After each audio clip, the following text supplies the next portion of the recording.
नमस्कार दोस्तों, आप सभी का स्वागत है कॉन्सेप्ट एकेडमी के यूट्यूब चैनल पर। और आज जो हम डिस्कस करेंगे वो करेंगे आपका SSC CHSL GS model paper first. इसमें आपके 25 क्वेश्चन होंगे और डिटेल एनालिसिस इसका किया जाएगा। तो पहला क्वेश्चन जो लिखा हुआ है वो लिखा हुआ है, which central ministry issued the guidelines for the implementation of the scheme PM Kusum Yojana. तो ये जो करती है वो है ministry of the new and the renewable energy, जिसके मिनिस्टर आपके RK सिंह, राजकुमार सिंह। ठीक है ना। और इम्पॉर्टेंट मिनिस्ट्री है क्योंकि भारत के कुछ रिन्यूएबल एनर्जी के टारगेट्स हैं। जैसे टारगेट 2022 है, तो उसमें हमारा टारगेट है कि हम क्या करें, रिन्यूएबल एनर्जी लगभग 175 गीगावाट प्रोड्यूस करें। और 2030 का हमारा टारगेट है लगभग 450 गीगावाट्स। ठीक है ना। तो यहाँ पर जो दिखा रखा है वो ये जो आपके नरेंद्र सिंह तोमर है और ये आपके कृषि मंत्री हैं। ठीक है ना। फार्मर हो गया या फिर आपका फार्मर वेलफेयर हो गया, एग्रीकल्चर हो गया, तो सारा इन्हीं के पास है। ठीक है ना। तो यहाँ पे पहले इसको बताने से पहले मैं आपको ये बता देता हूँ कि है क्या ये PM कुसुम स्कीम। तो इसका पूरा नाम है प्रधानमंत्री किसान ऊर्जा सुरक्षा एवं उत्थान महाअभियान। अब इसके तहत 3 कंपोनेंट रखे गए हैं। जैसे पहला जो रखा गया उसमें इंस्टॉलेशन है, distribution ground mounted renewable energy power plant का, कि इंस्टॉलेशन किया जाएगा किसका, पावर प्लांट्स का, एनर्जी पावर प्लांट्स का। कंपोनेंट 2 जो है उसमें इंस्टॉलेशन है इंडिपेंडेंट सोलर एग्रीकल्चर पंप का। ये थोड़ा दिमाग में रखना कि पहले वाले में जो है उसमें क्या रिन्यूएबल एनर्जी पावर प्लांट होगा, सेकंड वाले में जो आपका देखने को मिलेगा वो सोलर एग्रीकल्चर पंप होगा। ठीक है ना। और तीसरा वाला जो होगा वो ग्रिड कनेक्ट करनी है हमें एग्रीकल्चर पंप के थ्रू। ठीक है। अच्छा, टारगेट क्या है, खासकर जो कंपोनेंट सी का है, ये जो पंप आपके लगाए जाएंगे उससे क्या होगा कि फार्मर्स को हमें रिलायबल बनाना है डे टाइम के लिए, इलेक्ट्रिसिटी के लिए, कि हम इंक्रीज़ कर सकें सोलर सिस्टम पे या इंक्रीज़ कर सकें सोलर एनर्जी को अपना। ठीक है ना। और डिपेंडेंट हो सके सोलर एनर्जी पर। इससे होगा क्या कि सोलर एनर्जी से होगा क्या कि आप क्या कर सकते हैं, आप बिजली तो प्रोड्यूस होगी, उसका इस्तेमाल आप क्या कर सकते हैं, वाटर पंपिंग के लिए भी कर सकते हैं। और अगर अगर आपकी बिजली बचती है तो आप उसे क्या कर सकते हैं, गवर्नमेंट को क्या कर सकते हैं, बेच भी सकते हैं।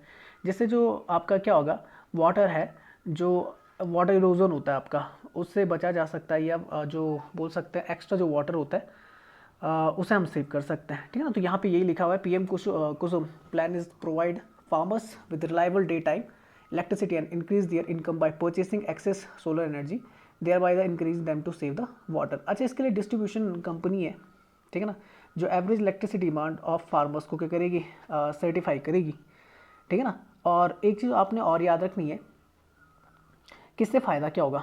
एक तो हमारा जो क्या होगा, नॉन रिन्यूएबल एनर्जी से हम किस तरफ जा पाएंगे, रिन्यूएबल एनर्जी की तरफ जा पाएंगे। दूसरा, हम क्या कर सकते हैं कि जो ग्राउंड वाटर लेवल को उसको मेंटेन कर सकते हैं, बेहतर कर सकते हैं। खासकर ग्राउंड वाटर लेवल जो आपका है, जब एक्सेस ऑफ वाटर यूज़ कर लिया जाता है कहाँ पर, खेतों में, तो ग्राउंड वाटर लेवल काफ़ी आपका नीचे आ जाता है। तो बचाना इस चीज़ से। ठीक है ना। क्योंकि ग्राउंड वाटर लेवल अगर बेहतर नहीं होगा किसी भी उपजाऊ ज़मीन का तो बहुत ही खतरनाक हो सकता है। बात करें कि PM कुसुम जो स्कीम है वो कौन इम्प्लीमेंट करती है, तो थोड़ा दिमाग में रखना कि गलती से भी आप ये मत लिख देना कि वो एग्रीकल्चर मिनिस्ट्री के थ्रू आती, नहीं। उसका एक कंपोनेंट है जो मैंने बता दिया, कंपोनेंट सी और कंपोनेंट बी। कंपोनेंट ए में क्या आपका सोलर पावर प्लांट आपका क्या करना है, इंस्टॉलेशन है। तो इसमें आता है न्यू एंड रिन्यूएबल मिनिस्ट्री आती है। और एक चीज़ और थोड़ा दिमाग में रखेंगे कि रिन्यूएबल एनर्जी में आपका विंड एनर्जी आती है, स्मॉल हाइड्रो, बायोगैस हो गया, सोलर आ गया। अच्छा, 175 गीगावाट्स में जो हमारे टारगेट थे, सोलर से थे 100, ठीक है ना, विंड से थे 60, और ये बायोगैस से लगभग 10 के आसपास थे, और हाइड्रो से 5 के आसपास थे। ये थोड़ा आप दिमाग में रखना। मिनिस्टर अगर देखें तो RK सिंह हैं आपके, राजकुमार सिंह हैं, और सेक्रेटरी आपके हैं आनंद कुमार हैं। ठीक है ना, IS ऑफिसर है ये। तो ये सेक्रेटरी आपके किसके, न्यू एंड रिन्यूएबल एनर्जी के। अच्छा, नेक्स्ट क्वेश्चन लिखा हुआ है, the constitution of India was adopted by. तो ये लिखा हुआ है कि किसने अडॉप्ट किया था, तो ये था आपका इंडियन कॉन्स्टिट्यूंट असेंबली थी। ये आपने याद रखना है। इंडियन कॉन्स्टिट्यूंट असेंबली की बात करें तो जो हमारी फॉर्म्ड कॉन्स्टिट्यूशन जो हमारा था वो बन के कब तैयार हो गया था, 26 नवंबर 1949 को। इसी दिन हम अपना क्या मनाते हैं, कॉन्स्टिट्यूशन डे मनाते हैं। और इफेक्टिव हुआ था 26 जनवरी 1950 को। लगभग 395 आर्टिकल्स हैं, 22 पार्ट्स में। प्रेजेंट में देखेंगे लगभग ये 448 है, पर 448 आपने याद नहीं रखना क्योंकि इसमें सेक्शन और सब सेक्शंस आ जाते हैं। हमारा जो इंडियन कॉन्स्टिट्यूशन है वो ओरिजिनल रिटर्न है इंग्लिश में। लिखने वाले जो शख्स थे उनका नाम था प्रेम बिहारी नारायण राय। ज़्यादा इन्होंने क्या हैंड रिटन लिखा था इसे, ये आपने याद रखना है, हैंड रिटन है। पूछा जा सकता है। और फादर ऑफ इंडियन कॉन्स्टिट्यूशन बोला जाता है डॉक्टर भीमराव अम्बेडकर को, जो ड्राफ्टिंग कमेटी के क्या थे, आपके चेयरमैन थे।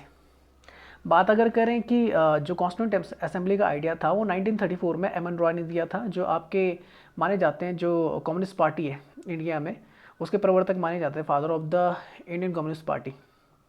इन्होंने आई थिंक ताशकंद में बनाई थी 1930 के आसपास। तो 1934 में इन्होंने क्या दिया था, कॉन्स्टिट्यूंट असेंबली का क्या दिया था, आइडिया दिया था। उसको बाद में 1935 का जो आपका क्या था कांग्रेस सेशन था उसमें इंप्लीमेंट कर दिया गया था, वो डिमांड में आ गया था। ऑगस्ट ऑफर आया था 1940 को, उस समय कॉन्स्टिट्यूंट असेंबली या कॉन्स्टिट्यूंट असेंबली बनाने का जो क्या था फॉर्मेशन का जो आइडिया था उसे एक्सेप्ट कर दिया था ब्रिटिश गवर्नमेंट ने। ऑगस्ट ऑफर इसी से रिलेटेड था। और कैबिनेट मिशन प्लान जो आपका 1946 था उसके थ्रू आपकी कॉन्स्टिट्यूंट असेंबली बन के तैयार हो गई थी। एक चीज़ आपने याद रखना है कि कॉन्स्टिट्यूंट असेंबली में जो चुने गए नेता थे वो हमारे इनडायरेक्ट थे। ये क्रिटिसाइज भी होता है क्योंकि इनडायरेक्टली चुने गए थे। तो माना जाता है कि कॉन्स्टिट्यूशन बनाने में जो इंडिया के जो लोग थे उनका डायरेक्ट तौर पे कोई कंट्रीब्यूशन नहीं था। तो क्रिटिसाइज भी होता है आपका इंडियन जो कॉन्स्टिट्यूशन असेंबली थी, क्रिटिसाइज भी होती है इस मामले में। तो इनडायरेक्टली चुनी गई थी और आपका सिंगल ट्रांसफरेबल प्रोपोर्शनल रिप्रेजेंटेशन था, जो आज देखने को मिलता है आपका प्रेसिडेंट के बोल सकते हैं इलेक्शन में और वाइस प्रेसिडेंट के इलेक्शन में, ठीक है ना। अच्छा आगे चलें तो लगभग उस समय अगर देखा जाएगा तो कॉन्स्टिट्यूंट असेंबली में 1946 में बनी थी। उस समय पाकिस्तान अलग हुआ था, 389 मेंबर्स थे। पर जब पाकिस्तान अलग हो गया था तो लगभग 90 के आसपास आपके पाकिस्तान की तरफ चले गया था। 299 आपके रह गए थे, जिसमें से 229 आपके ब्रिटिश प्रोविंसेस से आते थे और 70 आपके प्रिंसली स्टेट से आते थे। आपने याद रखना है। सच्चिदानंद सिन्हा जो थे आपके फर्स्ट टेम्परेरी चेयरमैन थे, ठीक है ना। बाद में जिनकी जगह डॉक्टर राजेंद्र प्रसाद लेते हैं, ये आपने याद रखना है। 9 को बने थे शायद से सचिंद्र सिन्हा, और 11 को बन गए थे आपके कौन, 11 नवंबर को, 11 नवंबर 1946 को आपके राजेंद्र प्रसाद, ठीक है ना। वाइस प्रेसिडेंट भी कई बार पूछा जाता है तो वो थे आपके एच.सी. मुखर्जी या हरेंद्र कुमार मुखर्जी, आपने याद रखना है, कई बार पेपर में पूछा जाता है। यहाँ पे अगर बात की जाएगी अडॉप्टेड, ये देखो लिखा हुआ ना अनोनमसली, देखो लिखा व्हाट इज, अभी कुछ क्वेश्चन पूछे जा सकते हैं। What is the objective resolution concern with the constituent assembly of India, तो लिखा हुआ objective resolution inside the aspiration and the value of the constituent makers. Under this, the people of India were granted social, economic, and the political justice, equality, and the fundamental freedoms. This resolution was anonymously adopted by the on 22 January 1947, and the preamble to the constitution based on it. Preamble याद रखना, 3 देशों से हमने ले रखा है, जैसे America से ले रखा है, और जैसे वहाँ पर जो आता है we the people of India, तो ये इंडिया कहाँ से ले रखा है, अमेरिका से ले रखा है। जो लैंग्वेज है वो हमने ऑस्ट्रेलिया से ली है, और टाइप जो ले रखा है वो कनाडा से ले रखा है, ये थोड़ा दिमाग में रखना। अच्छा, when was the objective resolution moved and the by whom, तो ये आपके जवाहरलाल नेहरू थे। 13 दिसंबर 1946 को ऑब्जेक्टिव रेजोल्यूशन लाया गया था। When was the national flag of union adopted, तो नेशनल फ्लैग अडॉप्टेड हुआ था, पेपर में याद रखना कि 22 जुलाई को हुआ था 1947 को। वहीं अगर बात की जाएगी कॉन्स्टिट्यूशन बनने में कितना टाइम लगा था, 2 साल 11 माह और 18 दिन के आसपास लगा था। यहाँ पर 17 लिखा हुआ, पर 2 साल 11 माह 18 दिन के आसपास लगा था। लगभग 64 लाख रुपए इस बोल सकते हैं इसको फ्रेमिंग करने में लगा था, जो पैसा लगा था कॉन्स्टिट्यूशन बनाने में। अच्छा, बात करें कि जनगण मन अडॉप्टेड हुआ था आपका नेशनल एंथम, ये 24 जनवरी को हुआ था, ये आपने याद रखना है। 22 पार्ट्स में 395 आर्टिकल्स हैं और 8 शेड्यूल्स हैं, अनुसूची है, और लगभग 11 सेशन हुए थे आपके टोटल मिला के, ठीक है ना। अच्छा, एक और चीज़ याद रखनी है कि 8 महीने का समय दिया गया था 1948 के समय कि फीडबैक देने के लिए, कि जो आपके कंट्री के जो भारत देश के कौन है लोग हैं उनको 8 महीने का मोहलत दिया गया था। पूछा गया था कि कॉन्स्टिट्यूशन कैसा है, बेहतर है क्या, इसमें और सुधार किए जा सकते हैं। आप जानते हैं सुधार के लिए आपका क्या होता है, कॉन्स्टिट्यूशनल अमेंडमेंट्स होते हैं। अच्छा, what is the date of the last session, तो लास्ट सेशन जो हुआ था 14 to 26 नवंबर 1949 को हुआ था, ये आपने याद रखना है, ठीक है ना। और अडॉप्टेड हो गया था 26 नवंबर 1949 को, और बोल सकते हैं इफेक्टेड हो गया था 26 जनवरी 1950 को। कुछ असेंबली से रिलेटेड, कॉन्स्टिट्यूंट असेंबली से रिलेटेड कुछ कमेटी, जैसा ड्राफ्टिंग कमेटी थे तो उसके चेयरमैन डॉक्टर भीमराव अम्बेडकर थे।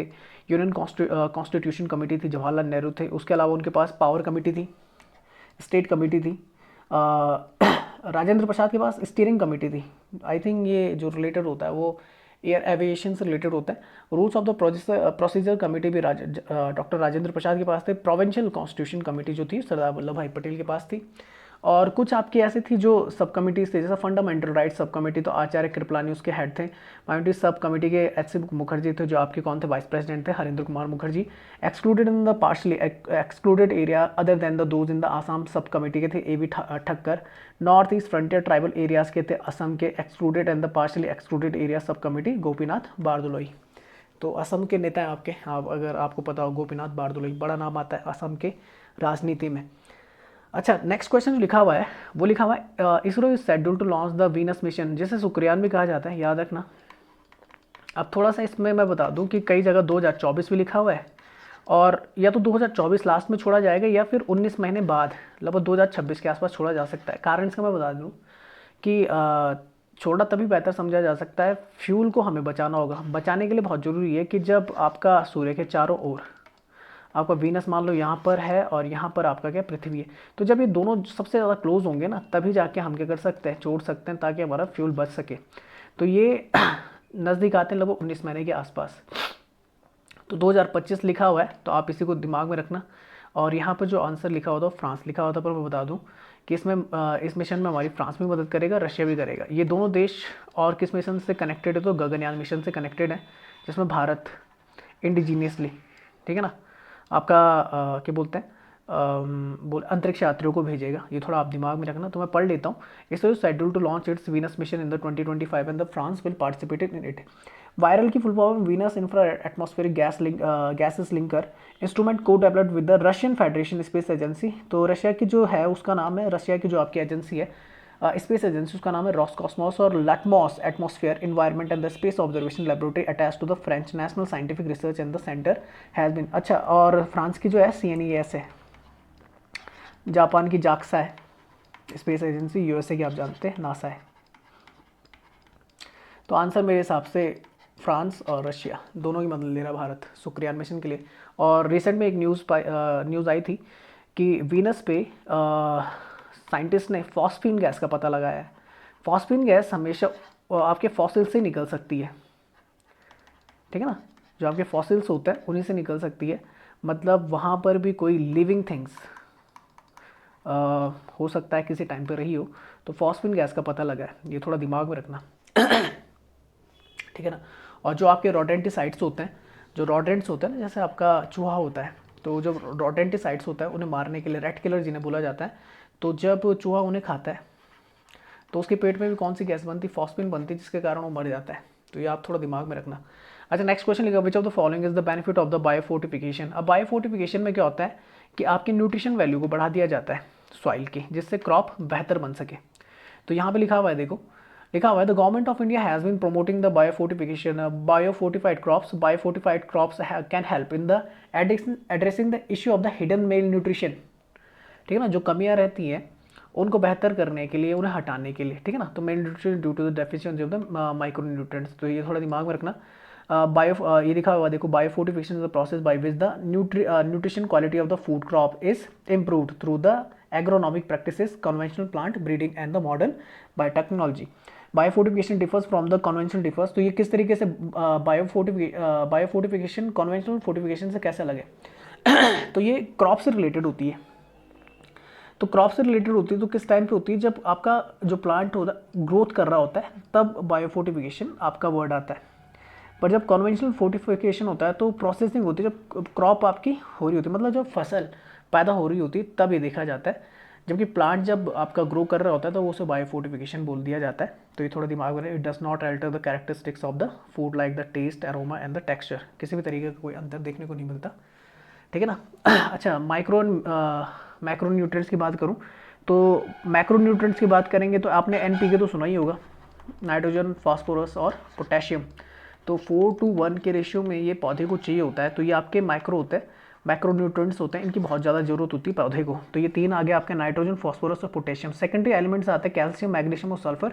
और माइक्रो न्यूट्रिएंट्स जो आपके कम मात्रा में चाहिए होता है, आयरन हो गया, बोरोन हो गया, जिंक, कॉपर, मैग्नीज और आपका कौन सा हो गया मॉलिबेडनम। तो ज़्यादातर याद रखना आप, जितनी भी मेटल्स है वो सारी कैसे आते हैं, अगर कभी याद करने का तरीका, तो जितनी भी मेटल्स हैं आपकी वो थोड़ा दिमाग में रखना कि वो आपका किस में आती है, माइक्रो में आती है। चलिए नेक्स्ट क्वेश्चन पे चलते हैं। चलो ये पढ़ लेते हैं थोड़ा सा। Recent example of the biofortified crops, तो राइस में आ जाता है CR धान 310, DRR धन 45, which contains the high protein and the high zinc. इसमें होता है आपका पॉलिस्क्रेन होती है। वीट में WB02 आती है, HPBW01 आता है, पूसा तेजस आता है। ये पूछी जा सकती है कि किसकी वैरायटी है। पूसा उजाला आ गई आपकी, तो धान जहाँ पे आ गया या CR आ गया, ये थोड़ा दिमाग में रखना, ठीक है ना। इनके नाम आप नोट कर लेना। पूसा उजाला हो गया MACS 4028 आ गया, which are rich in the zinc and the iron, ठीक है। अदर में आ जाएगा मेज़ आ जाएगा, ये थोड़ा पढ़ लेना आप। अच्छा, एक व्यक्ति थे वल्लभ भाई वर्षा भाई मारवानिया, तो ये फार्मा साइंटिस्ट है गुजरात के। तो इन्होंने एक मधुवन गाजर, ठीक है ना, डेवलप की है बायो फोर्टिफिकेशन के थ्रू, जिसमें हाई बीटा कैरोटीन प्रोटीन है आपका, ठीक है ना, और आयरन कंटेंट भी काफ़ी अच्छा है। तो ये आज की डेट में लगभग गुजरात, महाराष्ट्र, वेस्ट बंगाल और राजस्थान, उत्तर प्रदेश की तरफ उगाई जाती है। तो ये नोट कर लेना इनका नाम। नेक्स्ट क्वेश्चन लिखा हुआ है velodrome is the playing area of the which of the following games. तो वेलोड्रोम जो होता है वो साइकिलिंग के लिए होता है। साइकिलिंग की अगर बात करें तो साइकिलिंग भी कई तरीके की, जैसे बाईसाइकिल रेस होती है, रोड बाईसाइकिल रेस होती है, टाइम ट्रेलिंग होती है, साइक्लो क्रॉस होती है, माउंटेन बाइक रेसिंग होती है, आपने देखी होगी, ट्रैक साइकिलिंग होती है, BMX होती है, साइक्लो स्पीड वे होता है। अच्छा, एक नाम जो पहले देखने को मिलता है कि फर्स्ट बाईसाइकिल रेस कब हुई थी, तो ये हुई थी आपकी लगभग 1200 मीटर के आसपास की रेस थी, 31 मई 1868 के आसपास, पार्क दी सेंट क्लाउड पेरिस में हुई थी, और इसे जीता था इंग्लिशमैन थे जेम्स मोरे। एक खासियत थी कि उन्होंने एक बोल सकते हैं लकड़ी की साइकिल का इस्तेमाल किया था, जिसपे सॉलिड रबर टायर्स आपके लगे हुए थे, ठीक है ना। और इसके लिए एक यूनियन भी बनी हुई है, the union cyclist international was founded in the 14 अप्रैल 1900, जो बेल्जियम हो गया आपका, यूनाइटेड स्टेट्स हो गया, फ्रांस हो गया, इटली हो गया, स्विट्जरलैंड हो गया, तो इन्होंने बनाया था और रिप्लेस किया था इंटरनेशनल साइकिलिंग एसोसिएशन को। तो ये आप याद रखना कि वेलोड्रोम जो होता है वो प्लेइंग एरिया होता है साइकिलिंग का। अच्छा, नेक्स्ट क्वेश्चन आता है, in November 2020 who among the following has won the 2020 Bookers prize for the debut novel. अभी दो तरीके का होता है, एक होता है इंटरनेशनल बुकर्स प्राइज, जैसे बोलते हैं मैन, एक होता है मैंस बुकर प्राइज और एक होता है मैंस बुकर इंटरनेशनल प्राइज या इंटरनेशनल मैंस बुकर प्राइज। तो अगर केवल बुकर्स प्राइज की बात करें तो डगलस स्टुअर्ट को मिला है, ठीक है ना, और ये मिला उनको सूजी बैन के लिए, ठीक है ना। वहीं अगर बात करेंगे अपनी दोषी की बात करें तो ये भी आपकी नॉमिनेटेड थी, ठीक है ना। तो इनका नाम भी आपने याद रखना है, इनका जो नोबल था वो था बर्न्ट शुगर।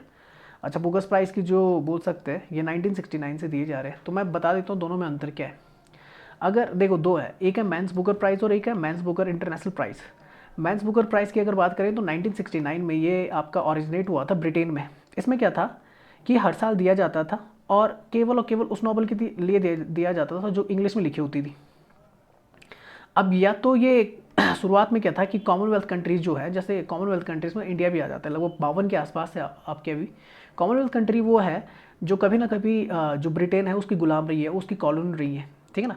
या फिर आयरिश हो गई, जिम्बाब्वियन सिटीजन्स हो गए।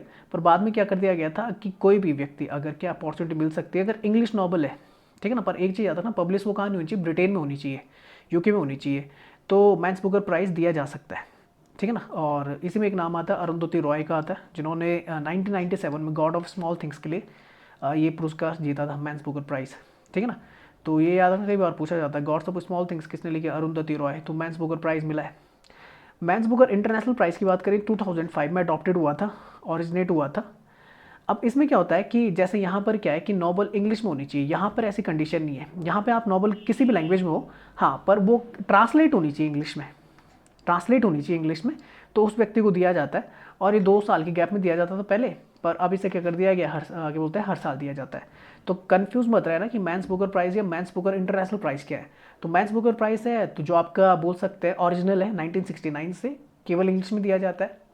और मैंस बुकर इंटरनेशनल प्राइज़ है, ये ट्रांसलेटेड वर्जन में भी दिया जाता है 2005 से। तो पिछले साल का जो 2020 का था मैंस बुकर प्राइज़, वो सूजी बैन के लिए मिला था, डगलस स्टुअर्ट ये हैं आपके। और इंटरनेशनल बुकर्स प्राइज़ जो मिला था वो मिला हुआ है, यहाँ पे लिखा हुआ मार्कस लुकास, ठीक है ना, रेजनवेट को, the discomfort of the evening के लिए। तो ये थोड़ा दिमाग में रखना आप लोग। नेक्स्ट क्वेश्चन लिखा, हु रोट द होली ग्रंथ गीता। तो गीता को लिखने वाले कौन थे, वेद व्यास जी थे। वेद व्यास वही थे जिन्होंने क्या लिखी थी, आपकी महाभारत लिखी हुई है। तो लगभग भगवद गीता की अगर बात करें तो उसमें 700 वर्स लिखी हुई हैं लगभग, ठीक है ना, बोल सकते हैं श्रुतियाँ लिखी हुई हैं, बोल सकते हैं श्लोक लिखे हुए हैं, ठीक है ना। It is a part of the epic Mahabharata, बिल्कुल सही है, महाभारत का एक पार्ट है। 2nd सेंचुरी के आसपास ये ड्राफ्टेड हुई थी या डेटेड हुई थी, मैं बोल सकता हूँ कि 200 के आसपास ये आपकी लिखी गई थी, बोलते हैं ऐसे, ठीक है ना। The Gita is the set narrative framework in the dialogue between the Pandava prince Arjuna. आप जानते हैं अर्जुन और जो उनके सारथी थे भगवान कृष्ण के बीच क्या थी, जो संवाद था। और जब कृष्ण क्या करते हैं, अपने रुद्र अवतार को दिखाते हैं, ठीक है ना, अर्जुन को, जब अर्जुन को ज्ञान की प्राप्ति करवाते हैं कि जीवन और मरण सारा किसके हाथ में, मेरे हाथ में, ठीक है ना। तो बस कर्म करते जाओ। तो ये आप जानते हैं वेद व्यास जो थे उन्होंने ऑथर है किसके, महाभारत के भी है। और वेद व्यास आप जानते हैं कि वेदों का जो क्या बोल सकते हैं कि बोल सकते कॉम्पाइलर थे एक साथ जिन्होंने लिखा था, और पुराण हो गए। तो ये किसने लिखे थे, बोला जाता है वेद व्यास जी ने लिखे थे। इसी के नाम पे उन्हें व्यास, वेद व्यास, वेदों का कॉम्पाइलर, ठीक है ना। हालांकि उनका जो मूल नाम था वो था कृष्ण द्वैपायन। रामायण की अगर बात करें, रामायण वाल्मीकि जी द्वारा लिखी गई है 5th सेंचुरी BC के आसपास, 500 ईसा पूर्व के आसपास लिखी मानी जाती है। कालिदास जी जो थे वो चंद्रगुप्त विक्रमादित्य के टाइम पर थे, उनके नवरत्नों में से एक थे, और संस्कृत के प्रखंड विद्वान माने जाते हैं। अभिज्ञान शाकुंतलम इनकी क्या है, प्रमुख एक रचना है। कृष्ण की अगर बात करें तो हिंदुइज्म में अगर देखा जाएगा तो भगवान के तौर पे माने जाते, अवतार माने जाते किसके, भगवान विष्णु के, ठीक है ना। ये आप इन्हें याद रखना, 8वें अवतार है, आई थिंक सो 8वें है, 7वें भगवान राम है, और ठीक है, और 9वां गौतम बुद्ध को बोला जाता है, याद रखना गौतम बुद्ध को ही क्या बोला जाता है, 9वां अवतार बोला जाता है। 10वां पैदा नहीं हुआ जिसे कल के अवतार बोला जाता है, ठीक है ना। तो ये आपने याद रखना। पहला जो अवतार था वो मत्स्य हो गया, आई थिंक मत्स्य हो गया, फिर आपका कुर्म अवतार हो गया, ठीक है ना, फिर आपका वराह अवतार हो गया तीसरा, फिर आपका हिरण्यकश्यप, सॉरी जो आपका कौन सा हो गया, नरसिंह अवतार हो गया, नरसिंह के बाद वामन अवतार हो गया, वामन के बाद आपका परशुराम अवतार हो गया, परशुराम अवतार के बाद आपका राम अवतार हो गया, राम के बाद कृष्ण अवतार हो गया, उसके बाद गौतम बुद्ध अवतार हो गया, उसके बाद कल के अवतार हो गया। कितना, 1 2 3 4 5 6 9 10, ठीक है, हो गया कंप्लीट। नेक्स्ट चलते हैं। अच्छा, एक चीज़ याद रखना कि जब 16 महाजनपद पढ़ते हैं तो वहाँ पे एक महाजनपद आता है जिसका नाम है सूरसेन। तो सूरसेन की कैपिटल मथुरा है, जिसका संबंध आप जानते हैं किससे था, भगवान कृष्ण से माना जाता है। हालांकि वो शासक कहाँ के थे, तो द्वारका के थे। और द्वारका कहाँ है, तो द्वारका गुजरात में है। मथुरा कहाँ है, तो यूपी में, यहाँ पैदा हुए थे वो। नेक्स्ट क्वेश्चन है, departure of the Siddhartha in the search of the truth is known as, तो इसे बोला जाता है महाविनिष्क्रमण की क्रिया बोला जाता है। जब वो क्या करते हैं, 29 साल के रहते हैं और घर त्याग कर देते हैं। उनका जो सारथी रहता है चन्ना, और घोड़ा रहता है कुंथक, ठीक है ना। तो याद रखना, जब कहा जाता है कि 4 ऐसी चीज़ें देख लेते हैं, एक बूढ़ा आदमी देख लेते हो, एक बोल सकते हैं सन्यासी को देखते हैं, एक बीमार आदमी को देखते हो, ठीक है ना, और एक अर्थी को देखते हैं, मृत आदमी को देखते हैं। तो उनके बाद उनका क्या हो जाता है, बोल सकते हैं कि मन में परिवर्तन आ जाता है। तो उसी को बोला जाता है, तो वो घर छोड़ देते हैं, संन्यास धारण करते हैं। तो इसी को बोला जाता है महाविनिष्क्रमण की क्रिया, जब वो घर त्याग को करते हैं, ठीक है ना, सत्य की खोज के लिए। धर्मचक्र परिवर्तन माना जाता है जब उन्हें क्या हो जाता है, ज्ञान की प्राप्ति होती है और पहला उपदेश देते हैं। और पहला उपदेश कहाँ दिया था, सारनाथ में दिया था, ये आप याद रखना। निर्वाण जो बोला जाता है, निर्वाण बोला जाता है जब उनकी मृत्यु होती है। निर्वाण प्राप्ति उन्होंने कहाँ की थी, तो मैं बता दूं, निर्वाण प्राप्ति उन्होंने की थी कुशीनारा के मल्लों के यहाँ, ठीक है ना। मल्लों की 2 राजधानी थी, कुशीनगर और एक थी आपकी कुशीनारा, और अभी थोड़ा दिमाग में, कुशीनारा और कौन सी थी यार, मल्लों की 2 राजधानी थी। एक में क्या बोलते हैं, महावीर जैन को निर्वाण प्राप्ति होती है। चलो देख लेते हैं अभी है, अगर दिमाग में, तो कुशीनगर, तो कुशीनगर में क्यों हुई थी, डेथ ऑफ द सिद्धार्थ माना जाता है, परिनिर्वाण की घटना वो मानी जाती है, ठीक है ना। निर्वाण या परिनिर्वाण, ये थोड़ा दिमाग में। मल्लों की 2 कैपिटल थी, कुशीनगर और नहीं आ रहा याद यार। चल देख लेते हैं, यहाँ पे मैं लिखा हुआ है कि महात्मा बुद्ध से संबंधित कुछ आपके क्षेत्र है। कपिलवस्तु लुम्बिनी में उनका जन्म होता है। वैशाली में उन्होंने प्रथम गुरु जो आलाकलाम थे, उनके आश्रम में क्या करते हैं, तप करते हैं। राजगृह में उन्हें रुद्रक रामपुत्र से भेंट होती है, जो दूसरे गुरु रहते हैं, उन्हें सत्य को जानने का प्रयास करते हैं। बोध गया उर्विला में ज्ञान की प्राप्ति होती है, मगध में। सारनाथ में प्रथम उपदेश देते हैं, याद रखना, बोध गया में उन्हें ज्ञान की प्राप्ति हुई थी बोधि वृक्ष के नीचे। वाराणसी में यश नामक जो धनी श्रेष्ठ पुत्र को शिष्य बनाया था उन्होंने, और काशी महाजनपद की राजधानी थी जो, ठीक है ना, काशी के महाजनपद की राजधानी मानी जाती है वाराणसी। राजगृह में मगध की राजधानी थी। दूसरा, तीसरा व चौथा वर्षा काल उन्होंने बिताया था। बिंबिसार द्वारा वेलवन बिहार की स्थापना यहाँ पे की गई थी। वैशाली में 5वां वर्षा काल बिताया था। लिच्छवियों द्वारा गौतम बुद्ध के लिए कुटाग्रहशाला का निर्माण हुआ था। आम्रपाली शिष्या यहीं पे बनी थी। महिलाओं का संघ में प्रवेश स्टार्ट हो गया था। सुसुमारगिरी ये भगगण की राजधानी थी। 8वां वर्षकाल यहाँ पे। कौशाम्बी की बात करें तो वत्समहा जनपद की राजधानी थी। 9वां वर्षकाल। बैरंजा की बात करें तो मथुरा सूरसेन के समीप 12वां वर्षकाल। श्रावस्ती की अगर बात करें तो कौशल की राजधानी थी। सब सर्वाधिक किस वर्षकाल यहीं पे बिताए थे उन्होंने, श्रावस्ती में, ठीक है ना। पावा के, हाँ अब दिमाग में आ गया, बिल्कुल आ गया। कुशीनगर के मल्लों के यहाँ तो निर्वाण प्राप्ति होती किसको, गौतम बुद्ध को। और पावापुरी, जो दूसरी कैपिटल होती है मल्लों की, मल्ल गणराज्य था, ठीक है ना, मल्ल गणराज्य था। तो कुशीनगर में गौतम बुद्ध को और पावापुरी में किसको होती है, महावीर स्वामी को होती है, ठीक है ना। तो पावा के मल्ल गणराज्य की राजधानी चुंड नामक लोहार के आतिथ्य से विषाक्त भोजन करने से खाने से रक्तासीर रोग हो जाती है, ठीक है। चलो आगे चलते हैं। नेक्स्ट लिखा 90 degree east meridian does not pass through. तो ये मैं बता देता हूँ कि कहाँ से पास ऑन नहीं होता। तो ये सिक्किम से पास ऑन नहीं होता, बाकी बांग्लादेश, भूटान और मेघालय से होता है। अभी दिखा देता हूँ आपको। तो लॉन्गिट्यूड की बात कर रहा है, यहाँ की बात कर रहा है, तो ये आपका सिक्किम बिल्कुल पास से जाता है पर टच करते हुए नहीं जाता। तो यहाँ पे असम आ जाता है, एक असम से होके जाता है। यहाँ पे आपका कौन सा है, यहाँ पर आपका देखना, यहाँ पर तो आपका कौन सा है, ये वाली चीज़ तो नेपाल है, और यहाँ पर जो देश है उसका नाम है भूटान। तो भूटान हो गया, असम हो गया और बांग्लादेश, इन तीनों को क्रॉस करते हुए चलता है 90 डिग्री ईस्ट लॉन्गिट्यूड। और आप जानते हैं जो टाइम जो IST है, international sorry Indian standard time longitude है 82.5 ईस्ट पे बोला जाता है, जो आपका उत्तर प्रदेश में इलाहाबाद के नज़दीक एक नैनी नामक जगह है, वहाँ से गुजरती है, जो GST से ग्रीनविच स्टैंडर्ड टाइम से +530 आवर आगे है हमारा समय। वहीं अगर बात करेंगे ट्रॉपिक ऑफ कैंसर की बात करें तो कहाँ कहाँ से गुजरती है, तो गुजरात होते हुए थोड़ा सा ऊपर से पार्ट लग जाता है राजस्थान का, फिर मध्य प्रदेश का, मध्य प्रदेश होते हुए छत्तीसगढ़, छत्तीसगढ़ के बाद आपका झारखंड, झारखंड के बाद वेस्ट बंगाल, और फिर आते हैं नॉर्थ ईस्ट के 2 स्टेट्स आते हैं आपके त्रिपुरा और मिजोरम। तो यहाँ से गुजरती है। तो आप इस तरीके से याद कर सकते हैं, ठीक है ना। ये 2 क्वेश्चन बन सकते हैं पेपर में। नेक्स्ट क्वेश्चन लिखा हुआ है biggest planet of the solar system is, आप जानते हैं जुपिटर है, ठीक है ना। जुपिटर को जो अगर इसे विंटर प्लैनेट भी बोलते हैं क्योंकि जो इसका टेम्परेचर -148 है। गैनीमिड इसका सैटेलाइट है। याद रखना कि गैनीमिड हो गया, लो हो गया, कलिस्टो हो गया, और एक और था यूरोपा। ये कुछ इसके क्या हैं आपके सैटेलाइट्स हैं, मून्स हैं। तो इनकी खोज किसने की थी, गैलीलियो गैलीली की थी, गैलीलियो गैलीली। हो सकता है मैं गलत लिख रहा हूँ स्पेलिंग, पर ध्यान मत देना। चलो तो अब देखो, जो अंदर के 4 प्लैनेट्स हैं जैसे मरकरी, वीनस, अर्थ और मार्स, ये टेरेस्ट्रियल प्लैनेट बोले जाते हैं, जबकि बाहर के जो है जुपिटर, सैटर्न, यूरेनस और नेपच्यून, ये गैसेस प्लैनेट बोले जाते हैं। बाकी अर्थ के बारे में आपको पता है 23.5 टिल्टेड है, ठीक है ना। 23 घंटे 56 मिनट 4 सेकंड में अपना क्या करती है, एक रोटेशन पूरा करती है। वाटरी प्लैनेट है, ब्लू प्लैनेट बोला जाता है। It has a Goldilocks zone, Goldilocks zone जहाँ पे हैबिटेट्स रहते हैं, हैबिटेट्स निवासी, कोई निवास करता है, जहाँ पे वाटर होता है, मैं साफ बोलूँ जहाँ पर क्या है वाटर कंटेंट है, उन्हें बोला जाता है गोल्डीलॉक जोन। ये कई बार पेपरों में पूछा गया है, तो थोड़ा दिमाग में रखना। मार्स आप जानते हैं रेड प्लैनेट बोला जाता है क्योंकि वहाँ पे आयरन ऑक्साइड है। और फोबोस और डिमोस क्या है, उसके 2 मून्स हैं, मून्स मतलब सैटेलाइट्स हैं। सैटर्न है तो कॉन्सेंट्रिक रिंग्स वहाँ पे देखने को मिलती हैं, जो किसकी बनी हुई है, आइस की बनी हुई है।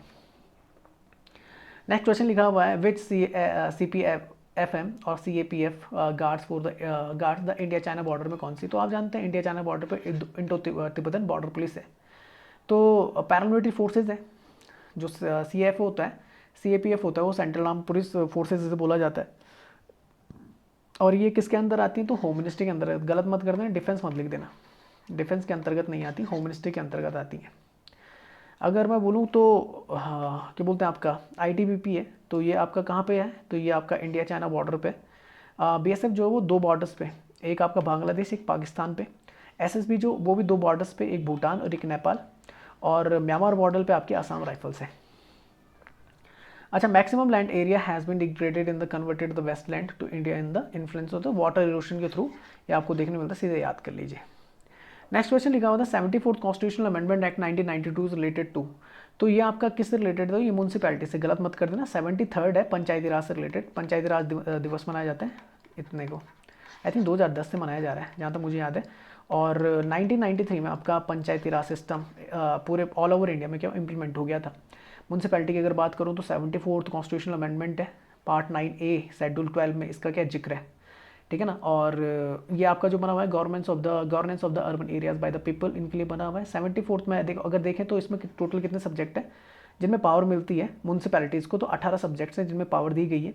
जुडिशियल रिव्यू किया जा सकता है, स्पेशल पर्पज एजेंसी है, टाउनशिप, म्यूनसिपैलिटी, ये सारी चीज़ें आप याद कर सकते हैं। अच्छा, वहीं अगर बात करूँ 73rd जो है वो 73rd आपका किससे रिलेटेड है, पंचायती राज से रिलेटेड है। फर्स्ट टाइम जो आपकी इंप्लीमेंट हुई थी वो बहुत पहले हो गई थी, 2 अक्टूबर 1959 को नागौर डिस्ट्रिक्ट है राजस्थान में ये इंप्लीमेंट हो गया था। उस समय जो टायर जो रिकमेंडेड था वो था बलवंत राय मेहता। 1957 में एक कमेटी बैठी थी, याद रखना। बलवंत राय मेहता कमेटी 3 टायर थी। जिला परिषद डिस्ट्रिक्ट लेवल पर थी, पंचायती समिति थी आपकी ब्लॉक लेवल पर, और ग्राम पंचायत थी आपकी विलेज लेवल पर। कई बार पूछा जाता है 3 टायर जो रिकमेंडेशन थी वो कौन सी कमेटी की थी, तो बलवंत राय मेहता। इन्हीं के बेटे थे अशोक मेहता 1977 में, ठीक 20 साल बाद। तो ये इन्होंने 2 टायर दिया था, एक मंडल पंचायत था और एक आपका जिला परिषद था। अगर बात करें ग्राम पंचायत की, तो आपका वहाँ पर जो होता है विलेज लेवल जो आपका होता है, जो चुना जाता है चेयरमैन, वो होता है प्रधान, डायरेक्टली इलेक्टेड होता है ग्राम सभा के द्वारा। पंचायती समिति की अगर बात करें तो ब्लॉक प्रमुख होता है, इनडायरेक्टली इलेक्टेड होता है, इन्हें चुनते हैं प्रधान लोग, ठीक है ना। और जो सबसे ऊपर होता है वो आता है आपका election of the panchayat Raj level in the done by the state election commission, याद रखना। अच्छा, एक चीज़ और याद रखना है कि इलेक्शन कौन करवाता है, तो स्टेट इलेक्शन कमीशन कराता है पार्ट, ठीक है ना। आपका बोल सकते हैं कि पार्ट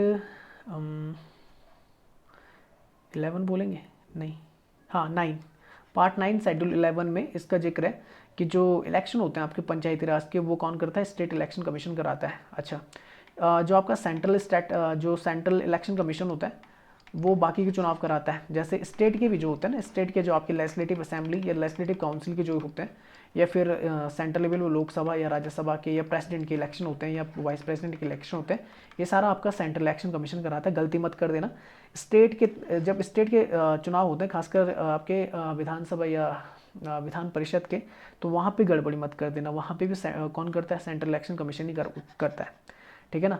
अभी आपके सुशील चंद्र नए चीफ इलेक्शन कमिश्नर बन गए, उन्होंने सुनील अरोड़ा की जगह ली है, आपने याद रखना है। पार्ट 9 की अगर बात करें तो पंचायत से रिलेटेड है, पूछा जाता है पेपर में, तो 243 A to O तक ये जाता है, ठीक है ना। तो इसमें कौन कौन से आप लिख लेना। 243 में डेफिनेशन है, फिर ग्राम सभा 243A में ग्राम सभा है, बी में आपका कॉन्स्टिट्यूशन ऑफ द पंचायत है, सी में कंपोजिशन है, डी में आपका रिजर्वेशन है, ई में आपका ड्यूरेशन है, एफ में आपका डिस्क्वालिफिकेशन है, जी में आपका पावर ऑथोरिटी एंड रिस्पॉन्सिबिलिटीज़ है, एच में आपका power to impose the taxes by the and the funds of the panchayat, I में आपका constitution of the finance commission है, ये याद रखना। अगर पूछा जाएगा जो बोल सकते हैं विलेज लेवल पर जो फाइनेंस कमीशन है 243 आई में, जे में आपका ऑडिट ऑफ द अकाउंट्स है, के में आपका इलेक्शन है, एल में आपका application of the union territories है, एम में आपका part not to apply to certain areas है, एन में आपका continuous of the existing law है, एंड द ओ में बार ऑफ द। अब देखो इसमें से कुछ इंपॉर्टेंट, जैसे इलेक्शन है तो ये आप याद कर लो 243 के में, एक ये याद कर लो, एक आप याद कर लो डिस्क्वालिफिकेशन को, एक ड्यूरेशन को याद करो, रिजर्वेशन को याद करो, कंपोजिशन को, कॉन्स्टिट्यूशन को और ग्राम सभा, इन कुछ याद कर लीजिए, आपको ये पेपर में पूछे जा सकते हैं। वहीं अगर बात करूँ 9A में बात करूँ तो म्यूनसिपैलिटीज़ है P से लेकर, तो देखो A to O तो आपका क्या आ जाता है, आपका ये चलता है आपका क्या पंचायती राज से रिलेटेड, पर P से लेके ZG तक जाता है आपका, याद रखना P से लेके ZG तक जाता है आपका म्यूनसिपैलिटी। डेफिनेशन है, Q में कॉन्स्टिट्यूशन है, R में कंपोजिशन है, फिर S में constitution and the composition of the wards committees है, फिर T में आपका रिजर्वेशन है, U में ड्यूरेशन ऑफ द म्यूनसिपैलिटीज़ है, V में डिस्क्वालिफिकेशन है, W में आपका पावर ऑथोरिटीज़ एंड रिस्पॉन्सिबिलिटीज़ है, X power to impose the taxes by, same चल रहा है, बस एक बार याद कर लिया तो सारा हो जाएगा। 243 में क्या आपका X Y होगा, ये फाइनेंस कमीशन है, ठीक है ना। जेड में आपका ऑडिट है, जेड ए में आपका इलेक्शन है, जेड बी में आपका एप्लीकेशंस हैं, जेड सी में आपका पार्ट नॉट टू अप्लाई है, जेड डी में आपका committee for the district planning है, जेड ई में आपका committee for the metropolitan planning है, जेड एफ में आपका continuance of the existing laws and the municipalities है, जेड जी में आपका bar to interference by the court in the electoral matters है। अच्छा, एक चीज़ जो हम याद नहीं करते वो आपका कौन सा 9B है, जिसमें कोऑपरेटिव सोसाइटीज़ आ जाती हैं, ये चलती हैं जेड जी से आगे और जेड एच से लेकर और जेड टी तक जाती हैं। तो याद रखना कि 243 है, तो A to O तो आपका क्या है, पंचायती हैं, P से लेके ZG तक आपका क्या है, म्यूनसिपैलिटीज़ हैं, और ZH से लेकर ZT तक ये कोऑपरेटिव सोसाइटीज़ आ जाती हैं। तो इनमें देखो डेफिनेशन इनकॉर्पोरेशन है, फिर number of the terms of the members हैं, इलेक्शन है, ठीक है ना, सप्रेशन है, तो ये थोड़ा दिमाग में रखना, ठीक है ना। सुपर सेशन है, ऑडिट है, कन्वीनियंट जनरल बॉडी मीटिंग है, right to member to get the information, returns है, ऑफेंस एंड द पेनल्टीज़ है, application of the multi state cooperative societies है, application to union territories, continuance of the existing law. तो ये थोड़ा बहुत याद कर लेना, मोटा माटी याद कर लेना, ठीक है ना। नेक्स्ट क्वेश्चन पे चलते हैं। Which of the following organisation regulate the tariff and the other expenditure and the fees for the major airport. तो ये करती है आपकी कौन सी, एयरपोर्ट इकोनॉमिक रेगुलेटरी अथॉरिटी। तो लिखा it is the regulated under the government of India, regulate the tariffs and the other expenditure and the fees for the major airports. It is the statutory body constituted under the Airport Economic Regulatory Authority of India Act 2008 में बनी थी। Statutory body का मतलब तो जो act के through आती है। अच्छा, दूसरा जो आता है IATA के बारे में तो इंटरनेशनल एयर ट्रांसपोर्ट एसोसिएशन है, is the trade association for the world airlines representing some 290 airlines को रिप्रेजेंट करती है 82% ऑफ टोटल एयर ट्रैफिक को। इसके जो आपके अभी हेड एंड डायरेक्टर जनरल है वो अलेक्जेंडर दी जुनियक है, ठीक है ना, और ये बना था 2016 में, हेडक्वार्टर्स का कनाडा में। एक आता आपका इंटरनेशनल सिविल एविएशन ऑर्गेनाइजेशन, तो आई थिंक ये 1947 के आसपास बना था, और इसका हेडक्वार्टर भी मॉन्ट्रियल में, कनाडा में। अच्छा, IATA support many areas of the aviation activities help the formulate industry policies on the critical aviation issue, तो ये आप पढ़ लेना। नेक्स्ट लिखा है DGCA, तो director general of the civil aviation is the statutory body, ठीक है ना। स्टैट्यूटरी बॉडी तो एक्ट के थ्रू 2020 में, तो ये पूछा जा सकता है, रिसेंट का है। Body formed in the aircraft amendment bill 2020, the director investigate in the aviation accident and the incident. वो नहीं होता आपका टेबल टॉप, जैसे कोझीकोडे में टेबल टॉप जो आपके रनवे होते हैं ना, काफ़ी छोटे होते हैं, तो वहाँ पे हादसा हो गया था कोझीकोडे में, कोझीकोडे केरला में। तो उसी कारण ये नियम लाए गए थे, क्योंकि काफ़ी ज़्यादा क्रिटिसाइज़ किया था ICAO ने, ये केरला में, ठीक है ना, तो केरला में। तो उसके बाद काफ़ी ज़्यादा टर्म्स बोल सकते हैं, रूल एंड रेगुलेशन चेंज किए गए थे। हेडक्वार्टर इसका न्यू दिल्ली में, ये आपने याद रखना है, ठीक है ना। चलो आगे चलते हैं। Next, as per the central statistic office, so which is the present base year of the IIP कैलकुलेशन। अगर मैं आपको बोलूँ कि IIP के बारे में, एक सेकेंड है,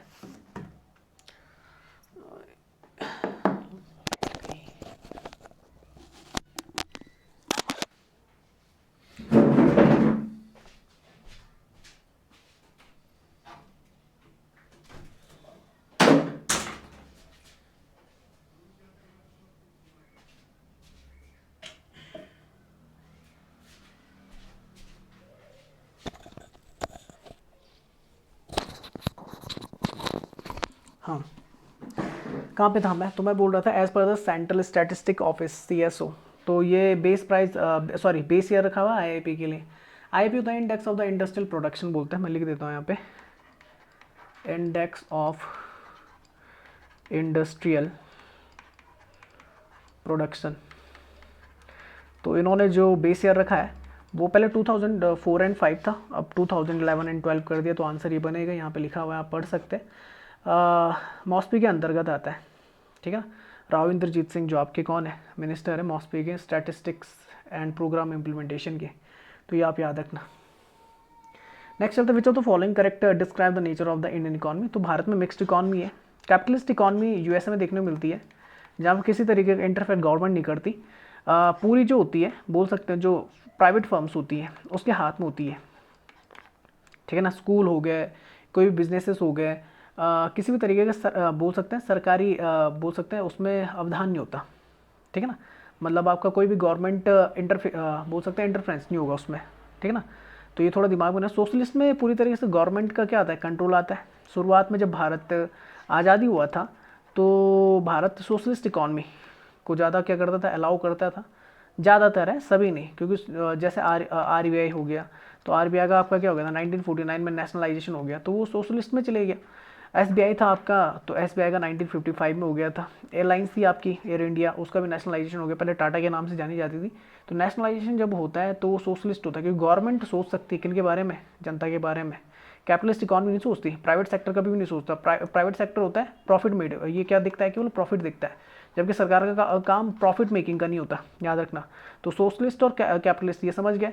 भारत में 1991 के बाद आपका जो था कि मिक्स्ड इकॉनमी पहले से थी भारत, ठीक है ना, पर जो बोल सकते हैं एक बूस्टअप आया था 1991 के जो LPG रिफॉर्म्स आए थे, लिबरलाइजेशन, प्राइवेटाइजेशन और ग्लोबलाइजेशन, उसके बाद ये देखने को मिला था। जवाहरलाल नेहरू की बात करें तो उन्होंने अवॉइड किया था कैपिटलिस्ट इकॉनमी को, और सोशलिस्ट इकॉनमी की तरफ ज़्यादा इन्होंने ध्यान दिया था। ये थोड़ा दिमाग में रखना, यहाँ पे पढ़ लेना इससे पूरा। अच्छा, तो यहाँ पे लिखा हुआ है देखो, तो जो मैंने समझाया आपको, ये सारी चीज़ें यहाँ पे लिखी हुई है, आप इसे पढ़ लेना।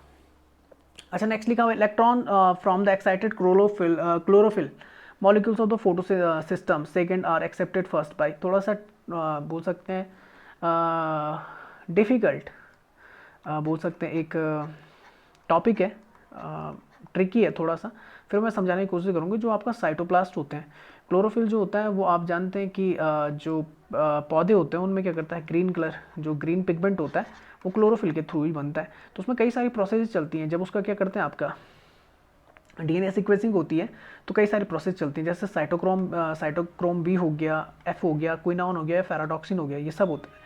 पर जब फोटो सिस्टम सेकेंड होता है, वो एक्सेप्टेड जो फर्स्ट होता है वो क्विनॉन के थ्रू होता है। मैं दिखा दूंगा अभी आपको, पहले पढ़ लेते हैं। Electron from the exciting chlorophyll, ठीक है ना, और P S it accepted first by quinone, या जिससे बोलते हैं प्लास्टो क्विनॉन, ठीक है ना। उसके बाद जो आता है फेराडॉक्सिन होता है। याद रखना, जो फर्स्ट प्रोसेस होती है वो क्विनॉन की होती है, फिर फेराडॉक्सिन प्रोसेस होती है, इसमें इलेक्ट्रॉन जो कैरियर होता है function as an electron carrier. In the photosynthesis जो प्रोसेस होती है, electron are removed from the water, electron remove होते हैं वाटर से and transferred from the ferredoxin, और ट्रांसफर होते हैं किस तरफ, पैराडॉक्सिन की तरफ। फिर आता है साइटोक्रोम बी फंक्शन होता है as a part of the electron transport chain, जिसमें इलेक्ट्रॉन आपका ट्रांसपोर्ट करते हैं। It is a protein found in the mitochondria of the eukaryotic cells. आपकी दो होती है, प्रोकैरियोटिक होती है और एक यूकैरियोटिक सेल्स होती है। तो यूकैरियोटिक सेल्स जो होती हैं आपके, उसमें क्या होता है, न्यूक्लियस प्रेजेंट होता है। प्लांट्स हो गए या फिर एनिमल्स होते हैं, यूकैरियोटिक सेल्स के बने होते हैं। साइटोक्रोम एफ जो होता है वो फंक्शन वही करता है, इलेक्ट्रॉन ट्रांसपोर्ट चेन ही होती है दोनों में, ठीक है ना। पर ये याद रखना, ये आपका साइटोक्रोम कॉम्प्लेक्स सब यूनिट को शो करता है, जबकि ऊपर क्या होता है, माइटोकॉन्ड्रिया फाउंडेबल होता है, जिसमें प्रोटीन क्या होता है, फाउंड होता है किसके अंदर, माइटोकॉन्ड्रिया के अंदर। यहाँ पे मैं दिखा देता हूँ, इस तरीके से ये प्रोसेस है। तो प्लास्टोक्विनियन प्रोसेस चलती है, ठीक है ना। फिर साइटोक्रोम आपका देखने को मिलता है, देखो यहाँ पे पैराडॉक्सिन हो गया। तो ये पूरी प्रोसेस चलती है, जिसमें आपका क्या होता है, एटीपी क्या होता है, एडोसिन ट्राइफॉस्फेट आपका जनरेट होता है माइटोकॉन्ड्रिया के थ्रू, ठीक है ना। तो ये आपने याद रखना, ये पूरी प्रोसेस है, जिसमें देखो ये आपका क्या है, वाटर है, ये आपका क्या है, ऑक्सीजन है। तो जो पहली प्रोसेस होती है आपका क्लोरोप्लास्ट स्ट्रोमा में, PS2 जिसे बोलते हैं, ठीक है ना। तो उसमें कौन सा होता है, प्लास्टोक्विनिन क्विनॉन, ये फर्स्ट प्रोसेस देखने को मिलती है। थाइक्लॉइड ल्यूमन की एक कंडीशन है। नेक्स्ट है, विच of the following is the sites of the aerobic. Aerobic में होता है जिसमें आपका O2 क्या होता है, प्रेजेंट होता है। एक एनारोबिक होता है, तो उसमें क्या होता है आपका एनारोबिक, एनारोबिक, इसमें O2 आपका अपसेंट होता है। तो अभी दिखा दूंगा मैं आपको।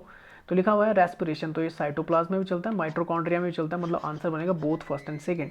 तो लिखा हुआ the sites of the process of the aerobic respiration of the cytoplasm in the mitochondria. Aerobic respiration is the characterized by the eukaryotic cells which they have the sufficient oxygen and most of it take place in the mitochondria, जिसे power house of the cells बोला जाता है। Cellular respiration begin in the cytoplasm with the glycolysis process. अभी बता दूंगा मैं आपको glycolysis process क्या होती है।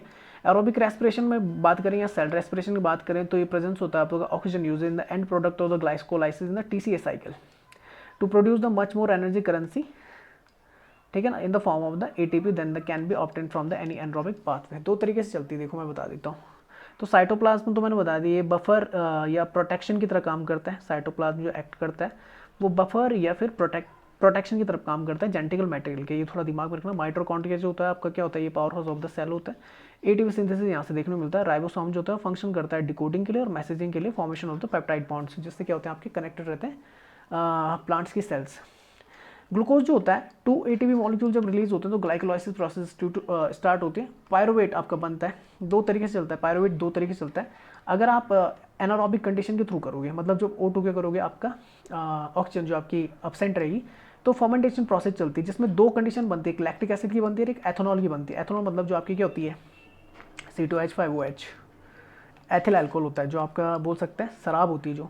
तो एक लैक्टिक एसिड बनता है। लैक्टिक एसिड जो होता है इसे मिल्क एसिड बोलते हैं, ये थोड़ा दिमाग में रखना। दूसरा होता है जब आपका O2 प्रेजेंट होता है तो ऑक्सीडेटिव डी कार्बोक्सिलेशन होता है। इसमें क्रेब्स साइकिल आपकी यूज होती है, इलेक्ट्रॉन ट्रांसपोर्टिंग चेन होती है, और ये चलता है आपका जब 36 ATP मॉलिक्यूल आपके रिलीज होते हैं। जैसे यहाँ पे देख लेते हैं, फूड है ना, तो उसमें प्रोटीन्स होते हैं, कार्बोहाइड्रेट्स होते हैं, लिपिड्स होते हैं। तो ग्लूकोज होता है आपका, glucose instant energy of source होता है, C6H12O6 होता है। ग्लाइकोलाइसिस प्रोसेस में ये पहले फ्रक्टोज में टूटता है, ठीक है ना, फ्रक्टोज में चेंज होता है, तो ये थोड़ा दिमाग में रखना। और उसके बाद क्या होता है कि ये पायरुवेट में चेंज होता है। अब एनरोबिक कंडीशन चलती है दो तरीके से, एक होती है होमोलैक्टिक आपका फर्मेंटेशन और एक होती है एल्कोहलिक फर्मेंटेशन। तो एक से लैक्टेट बाहर निकलता है, एक से कार्बन डाइऑक्साइड एथेनॉल बाहर निकलती है। और एरोबिक कंडीशन वगैरह में चले तो सिट्रिक एसिड साइकिल चलती है आपकी क्रिप्स साइकिल की तरह, और ऑक्सीडेटिव फॉस्फोराइजेशन आपका बाहर निकलता है, कार्बन डाइऑक्साइड और वाटर आपका बाहर निकलता है, ये आपकी cycle.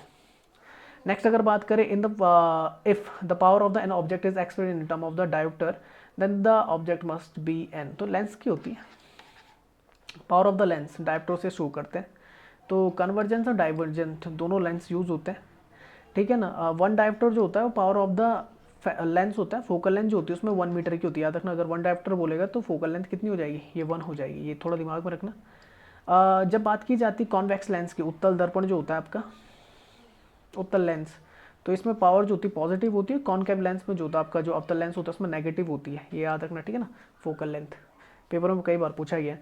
The property of an object at the rest to stay at the rest in understand, तो ये होता है आपका लॉ ऑफ इनर्शिया, जैसे बोलते हैं आपका first law of Newton, law of Newton. कोई चीज़ अगर रेस्ट में तो रेस्ट में, अगर वो किस में बोल सकते हैं मोशन में तो मोशन में, तो लॉ ऑफ इनर्शिया जो फर्स्ट रूल है वो आता है आपका, ठीक है ना। बाकी मैं समझा देता हूँ। जैसे रेसिस्टेंट आता है तो जब आपका करंट को क्या करते हैं, रोका जाता है या अवरुद्ध किया जाता है, अपोज करता है, तो रेसिस्टेंट आ जाता है R equal to V upon I.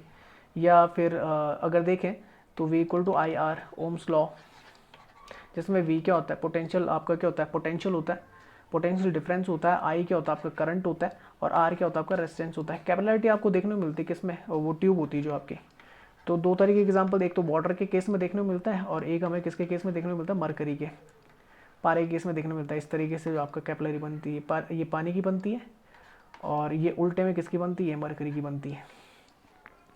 Elasticity जानते हैं, इलास्टिसिटी जानते हैं, जो कोई चीज़ क्या होती है, जैसे स्प्रिंग है, तो अगर वो वापस आ सकती है अपनी, क्या बोल सकते हैं, इनिशियल पोजीशन में आ सकती है फाइनल पोजीशन से, तो इलास्टिसिटी का वो आपका बोल सकता है लॉ वहाँ पे काम करता है। रिजिडिटी होती है तो वहाँ पे क्या होता है, या प्लास्टिसिटी, दूसरी चीज़ होती है प्लास्टिसिटी, प्लास्टिसिटी, तो उसमें क्या होता है जब कोई चीज़ टूट जाती है, ठीक है ना, वापस ना आ सके, टूट जाए, तो प्लास्टिसिटी होती है। तो ये आप याद कर लेना। The metal is always kept in kerosene, sodium काफ़ी ज़्यादा हाईली रिएक्टेंट होता है, याद रखना, किस में, वाटर में या एयर में। तो इसे किस में रखा जाता है, कैरोसिन के सॉल्यूशन में रखा जाता है। अब सोडियम क्या एल्कली मेटल है, ठीक है ना, जो फर्स्ट ग्रुप में आता है आपका, हाईली रिएक्टिव होता है। अब होता है क्योंकि इसका क्या साइज जो होता है काफ़ी ज़्यादा बड़ा होता है, और लो आयनाइजेशन एनर्जी होती है, काफ़ी कम होती है। अब एल्कली क्षारीय धातु है, तो इसको क्या करते हैं, अवॉइड करते हैं, क्योंकि काफ़ी ज़्यादा कैसी होती है आपकी, हाईली रिएक्टेंट होती है, इसलिए इसे अवॉइड किया जाता है एयर और वाटर से। तो वाटर में भी ये क्या कर सकता है, ब्लास्ट कर सकता है, एयर में ब्लास्ट हो सकता है, इसलिए कैरोसिन में रखा जाता है। होता क्या है कि जो सोडियम होता है वो ऑक्सीजन के साथ रिएक्ट करके आपका सोडियम पेरोक्साइड बनाता है, जो हाईली रिएक्टेंट होता है, या फिर वाटर के साथ मिलके ये आपका बनाता है NaOH बनाता है, सोडियम हाइड्रोक्साइड बनाता है, और H2 रिलीज करता है, हाइड्रोजन को रिलीज करता है। अब होता है इससे क्या है कि आपका एक्सोथर्मिक प्रोसेस होती है, जिससे ये क्या कर सकता है, आग को आसानी से पकड़ लेता है। इसीलिए सोडियम को कभी भी स्टोर नहीं किया जाता वाटर में, ठीक है ना, या फिर खुले में नहीं रखा जा सकता, मतलब उसमें हवा नहीं लगनी चाहिए, कैरोसिन में रखा जाता है। बाकी अगर बात करूँ तो कैल्शियम की अगर बात करूँ, कैल्शियम, मैग्नीशियम और एल्यूमिनियम थे ना यहाँ पे, तो ये भी क्या होते हैं आपके, ये भी रिएक्ट करते हैं ऑक्सीजन के साथ और वाटर के साथ, पर इतने ज़्यादा रिएक्टेंट नहीं होते जितना ज़्यादा आपका कौन होता है, सोडियम होता है। तो ये आप याद रखना, ठीक है ना। कैल्शियम जो होता है वो H2O के साथ CaO है, कैल्शियम हाइड्रोक्साइड और H2 मुक्त कर देता है। यहाँ पे आप मैग्नीशियम के लिए भी देख सकते हैं और एल्यूमिनियम के लिए भी देख सकते हैं। ये आपके देखो, अगर ये देखेंगे तो ये आपका नॉन मेटल है, हाइड्रोजन। उसके बाद ये जो ग्रीन वाली पट्टी है आपकी एल्कली मेटल्स है। उसके बाद ये वाली जो पट्टी है आपकी अर्थ एल्कली मेटल्स हैं, मतलब क्षारीय मृदा धातुएं आती हैं। जो आपको वायलेट कलर में दिख रही है, बैंगनी कलर में दिख रही है, ट्रांजिशनल मेटल्स बोलते हैं, ठीक है ना, D ग्रुप होता है ये। और ये P ग्रुप में देखेंगे तो इस तरफ होता है। तो इसमें जो आपका देखने को मिलता है वो होता है आपका लैंथेनाइट्स होती है, इधर वाली, ये वाली रेड में जो, फिर आपका एस्टेनाइडाइट बोलते हैं इन वालों को, फिर मेटलॉइड्स होती है, ये वाली रेंज है जो, ठीक है ना, मिटा देता हूँ ये। तो ये सारे क्या आपके मेटलॉइड्स हैं, मेटल्स हैं। और पोस्ट ट्रांजिशन मेटल्स ये वाली हैं आपकी, ठीक है ना। हैलोजन्स आपकी ये वाली हो गई, ठीक है ना, हैलोजन्स ये वाली हो गई, और मैंने थोड़ा सा गड़बड़ कर दिया, हैलोजन्स हो गई सॉरी, और एस्टेनाइड्स से नीचे की तरफ हो गई आपकी। तो यहाँ पे याद रखना, नोबल गैसेस कौन सी हैं, ये वाली नोबल गैसेज हैं ये वाली, और लैंथेनाइट्स ये वाली हैं, लैंथेनाइट्स और एस्टेनाइट्स ये नीचे हैं आपके।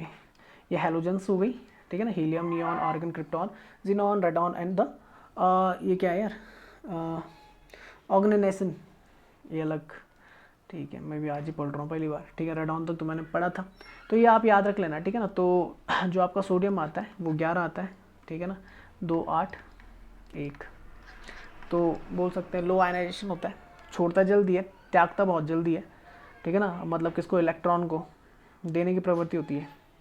तो ये आते हैं आपके कौन से, ये हाईली रिएक्टेंट होता है, ये आप बस याद रखना। नेक्स्ट क्वेश्चन आता है, which on one of the following is the best description of the term biomes. Biome simple सी बात है, बायोम होता है communities of plants and animal that share the same environmental conditions. बात समझ भाई, मतलब उसमें दोनों आते हैं, प्लांट्स और एनिमल आते हैं, मतलब लिविंग थिंग्स आती हैं। बात समझ में आई। हैबिटेट जो होता है ना, हैबिटेट, यहाँ पे जैसे हैबिटेट एक वर्ड आया, हैबिटेट में दोनों आती है, लिविंग नॉन लिविंग दोनों आती है हैबिटेट में। तो बायोम जो होता है वो ब्रॉडर टर्म होता है देन द हैबिटेट। हैबिटेट छोटा होता है और बायोम बड़ी चीज़ होती है।